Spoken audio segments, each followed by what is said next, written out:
All right, dudes, welcome to week 5 in the Bad Quarterback League. Man, there was a lot of high-scoring teams this week. There's a lot to talk about, and I like to keep the video short, so why not start it off, like always, with... He's made a mess of it. This week, TSSS Win takes the honor, as I was informed he decided not to make picks this week. We're unsure if this was a conscious decision or not, as it turns out none of his teams really put up much BQBL points. But nonetheless, he was locked into his 2 worst scores in Seattle and, surprisingly, Cincinnati. Honorable mention to Timothy Tebow Time, who tried to moneyball it this week by starting his 3rd and 4th round picks, but ended up instead picking his 2 worst teams, dropping them all the way to 7th in the Turbush standings. Our newly sponsored segment, Hot Top Picks, definitely has some hot scores this week, with 101, 91, and 61 topping the charts. And good job to all of you for starting each of the Browns, Jets, and Deadskins this week. However, a different story is painted on the right, where Houston was started in the Kirsch League, but only New Orleans in the Turbush League, giving the Turbushers their first victory of the year. Time for Moneyballin' It, where this week I'm featuring former and current 8th place team Chris Wenke.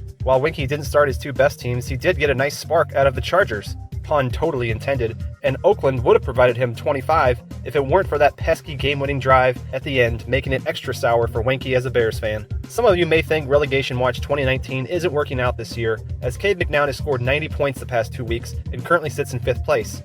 But I must remind you, he only sits 22 points above the relegation zone, and the only reason he's in 5th is probably because TSS Win didn't make picks this week. He actually only improved his position 4 points from last week, and with Buffalo on a bye in week 6, added with Baltimore playing a bad opponent, we shall see where things lay in next week's video. Might there be another goose to join the fun? Enough talking, let's get to some numbers. The week 5 standings starts off with Johnny effing Moxon with yet another Deadskin start, while the rest of his teams all scored negative. But who even cares about your other teams when you have the Redskins, right? Moving up to 2nd is Jay Cutler Cavallari with both the best score of the week and the worst score of the week. Actually, your other teams all scored negative too, just like Moxon.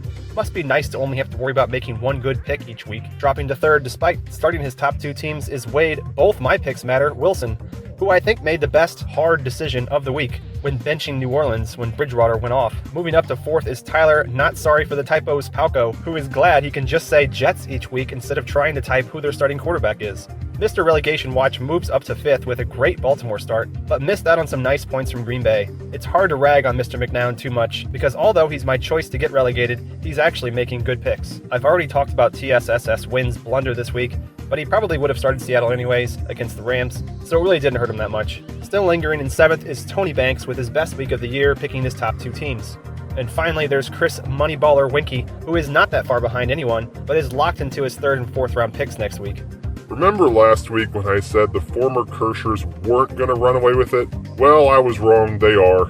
Jeff George has a good chance at challenging Ryan Leaf for the 2nd spot, since he has Washington, and Ryan Leaf has just been picking out of his mind, which is not hard to do when you start the Jets every chance you get. The rest of the pack all bunched up between 109 and 79, but it's not like they're doing themselves any favors. Jamarcus picked his top 2 teams, which got him a whopping 13.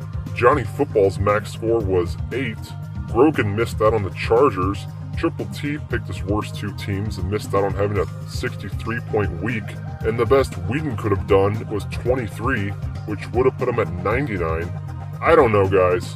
Dead last in the Kirsch League is doing better than 5 players in the Turbush League. Mic drop.